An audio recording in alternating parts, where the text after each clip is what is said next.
Hello, welcome to People in Perspective. I'm Elvis Begic, and my guest for this edition is David Owen, a businessman who is now in the restaurant business. Welcome to the show. Well, thank you, Elvis. All right, to start it off, why did you get into the restaurant business? Well, about 7 years ago, I went to pastry school, French pastry school, which is in Chicago, and learned how to be a French pastry baker. And I met a few people there, and they wanted to start a restaurant. And I had been in 2 or 3 different businesses in my life, so we decided that we would start a restaurant. Cool. So I understand that you used to be a businessman, like in a lot of stuff. So what did you used to do before you went into the restaurant business? Well, I have some investments in a flower shop in Indiana. I have some real estate properties in Arizona. I have my own business, which I started about 25 years ago, which was collecting bad loans out of the defaulted banks. But I do a lot of things. All right. So I see you bring some cupcakes here. Yes, these are from our bakery. We have 2 bakeries and 1 restaurant. The bakery is called Lovely, and our second bakery is called Lovely 2, TOO, which is a real fancy name, I guess. But our main restaurant is Bakin Eggs, which is at 3120 North Lincoln Avenue. I think it's the best place in Chicago. I think the mayor of Chicago agrees with me because he's there at least once a month. So, man, once a month. Yeah, hopefully everyone will come. In Chicago? Yes. All right. From everywhere else, why not? Okay, so, well, what, I guess, kind of inspired you for your style of the restaurant, Bakin and Eggs? Like, well, one of my partners, Gina, was a designer, and her husband, Bob, is a French pastry chef, and he taught at the French pastry school in Chicago. So Gina designed the place. It's very comfortable, very homey, cozy, and everybody that comes loves it. They all come back, so it's got to be good. Yeah, I've heard it's really busy on Sunday brunches. Saturday and Sunday, we're open for brunch from 8 to 3, and it's crowded the whole time. Man. All right, so basically, how is the restaurant business doing now, from your point of view, I guess? Well, the restaurant business is a very difficult business because it's multifaceted. And with the economy being what it is now, it's very difficult. You see many restaurants that are going out of business. I mean, you go down any street in Chicago and you'll see vacancies from restaurants that have gone busted, you know. Why does ours succeed? I imagine the food is the best in town, and we manage a little bit better than most people. It's really good. I brought something else for you to see. Oh, yeah. This is something we manufacture. It's a rolling pin that you can roll dough with without making a mistake. The way it's made, you cannot make a mistake when you roll the dough out. And why would you want to have a perfectly rolled dough?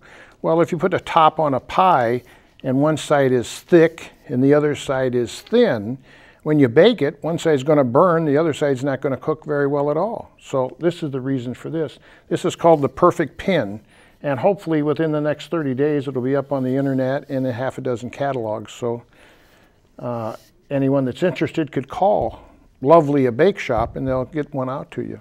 So Lovely is selling these? Yeah, we're selling them. Yeah. That's pretty cool. Absolutely. So what's kind of the relation, like, because on the shirts of Bakin and Eggs, I've seen that it says a lovely idea or something like that? Right, yeah. Our first bakery was called Lovely, a bake shop. And then when we did the restaurant, we rooted around for a number and a name, and my partner wanted to call it Bakin and Eggs, but it's spelled B-A-K-I-N. And then we said it's a lovely idea because it's really affiliated with Lovely. Yeah. You know, but these cupcakes come from Lovely, and there's assortment here that I brought for the cast and crew. I was going to sell it to them, but I thought, why? Yeah. You know, give them a break. But I think you'll love them. So if they are as good as I say they are, you know, everyone should come and visit our bake shop. Cool. So I just have a question about that cupcake right there. Like, what is that caramel melted That's caramel. over something? That is caramel. That's got some maple in it. It's a very delicious cupcake, but I can't have it because I'm already too big. But for, you know, the young girls with the skinny waistlines, they can eat all they want, you know. Yeah, I guess. So what's your favorite dish out of anything? Well, when I was in pastry school, my favorite dish was a French souffle, which is, everyone thinks it's very difficult to make, but it's not. The old timers used to say, you can't make any noise in the kitchen, or you can't open the oven when a souffle is in there because it'll fall. But that's really old wives' tale. The souffle rises because of the egg whites, and it rises right out of the dish. It's very light and it's very tasty. Unfortunately, we don't make it at the restaurant, but I imagine we'd make it for a special request, though. Cool. And they're really hard to make, the souffles. No, they're really not hard to make. You just have to time it. It's like anything else. You know, it's like chemistry. You know, why does one chemist blow something up and the other one makes it perfectly? You know, you have to be disciplined in what you do, and baking is a very fine art, you know. So you guys serve tea and coffee at the Bakin and Eggs, and Lovely too, yes. So do you have something about staying in the Chicago area, or are you guys maybe thinking of expanding more, or you just want to stay? Well, recently we started to cater some of our products to the big stores, the big Walgreens stores that they're opening. There's 2 of them open now. We have our pastries in there, so we're probably going to go with Walgreens as long as they expand. We'll try to continue with them.